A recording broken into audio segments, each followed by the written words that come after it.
আছেন, মা বাইরে বেরোতে পারে না। হ্যাঁ, মা বাইরে বেরোতে পারে না, বেরোলেই তাকে লোকে নিন্দা করে, হ্যাঁ, লোকে গালমন্দ করে যে পাপিয়সী, তুই হতেই আমাদের মহারাজ প্রাণ হারিয়েছে, তুই হতেই আমাদের গুণের সাগর, হ্যাঁ, তাকে তুই বনে দিয়েছিস সেই রামকে, হ্যাঁ, তাই তাই বেরোতে পারে না। আবার কেউ কেউ গায়ে থুতু ফেলে। রুগ্না শুষ্কা মার শরীরে কোনো জোর নেই, মা ক্ষীণ হয়ে গেছে একেবারে। মা কইকেয়ী সে নিজের দোষ সে বুঝতে পেরেছে, সে অনুশোচনায় জর্জরিত, তাই চুপচাপ বসে আছে। আর রামচন্দ্র এসে গেছে, দিকে দিকে রাম জয়ধ্বনি। তাই সে মনে মনে অভিমান করছে, বোধহয় রামচন্দ্র আমার কাছে আসবে না, আমাকে মা বলে ডাকবে না। রাম যদি আমার কাছে মা মামা বলে না আসে, ডাকে বা আমার কাছে না আসে, আমি বিষ পান করে মরবো।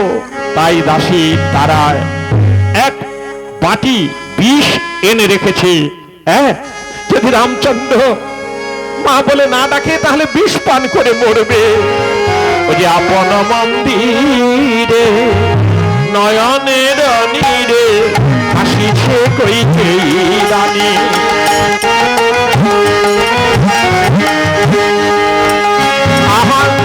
আপন মন্দিরে নয়নের নীরে হাসিছে কইকেয়ী রানী। ওই যে 14 বৎসর পরে আসিয়াছে ফিরে, 14 বৎসর পরে আসিয়াছে ফিরে, দয়াময় রঘুমণি গো, দয়াময় রঘুমণি। আমি আর কি রামে দেখা পাবো রে, আর কি রামে দেখা পাবো রে, আমি আর কি মাগা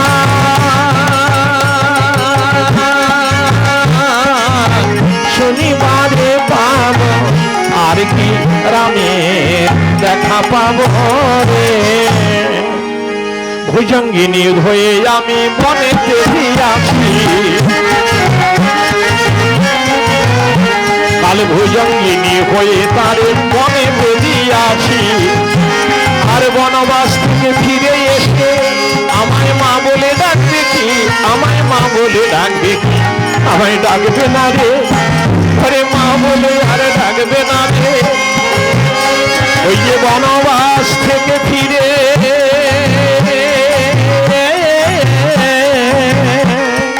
মা বলে আর ডাকবে না